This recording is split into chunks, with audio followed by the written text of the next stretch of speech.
Do you think women are the property of men? No. The point I was making... Why have you said they are? Because I made a religious point. I said that when a man marries a woman, the woman's father walks her down the aisle, and hands her away to the man. Traditionally, this is what it says in the Bible. I'm a religious person. I believe in God. I live in the most religious country in the world. So you do think that the woman becomes the men? I think she takes his last name. I mean, let's watch the clip that you said about this so that we can get it in context. So I think my sister is her husband's property, yes. When a bride is walking down the aisle to marry the groom, the father walks next to her and gives her away. True or false? Absolutely. But I've been married twice, as it turns out, and on both occasions, I didn't believe that the woman was being handed to me as chattel, as property. Perhaps the way the reason I'm asked that question repeatedly, and I'm asked in a loaded way. So would you rephrase what you said there? Now, that's an interesting point about phrasing.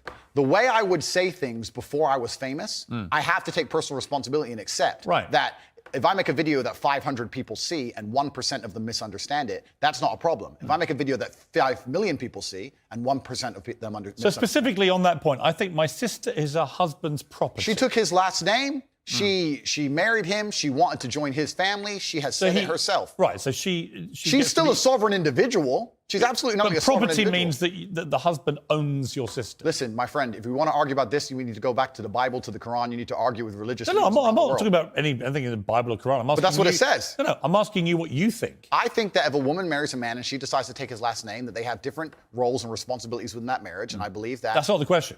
I believe the father. I am. The father hands her. Don't behave like a politician. The father hands her to the man. Right, but don't be a politician, because I think you're a straight talker, right? You keep telling me you're a straight talker. I think my sister is her husband's property. Do you regret saying it like that? I understand that with my newfound fame, perhaps it could be phrased differently. However, I still believe that a woman is given to the man in marriage. That's what I believe. Yeah, but not as property. No, the property is the word that other people use when they ask me the question. But as an equal partner in a loving union. That's what marriage actually means. It doesn't mean that when you get married, the woman is given to you as a bit of chattel.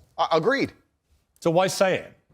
But that's the way that people ask me the question. People say to me, they ask the question. Hang on. You can't blame people for asking you questions. Surely, if you want to be accountable for what you've said, you've got to own your responses, not blame the question. I own the response. Like me asking you a question now and you say something and then say, well, actually, I blame you for asking. I understand, Piers. Piers, I understand. I believe the woman is given to the man. I believe she's given away by the father. I believe she belongs to the man. So fundamentally, you do believe that a woman becomes a man's property at marriage. I believe she belongs to the man in marriage, correct. Right.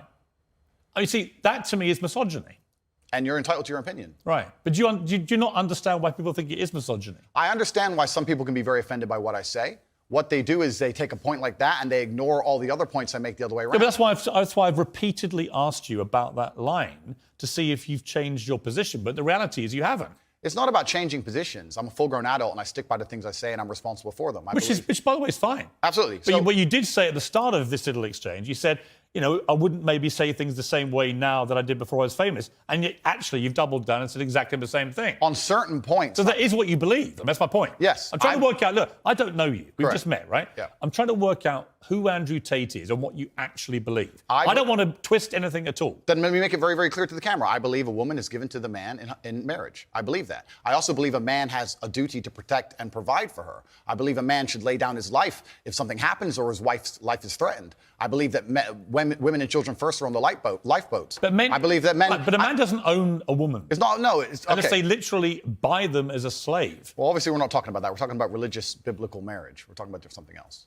Yeah, but I'm a Christian. I don't believe that I own my wife. Do you believe your wife was given away to you when she took your last name? I believe that there is a process where a father traditionally walks his daughter down the aisle and hands his daughter to this man, and they stand there and become a union of two loving people in a partnership.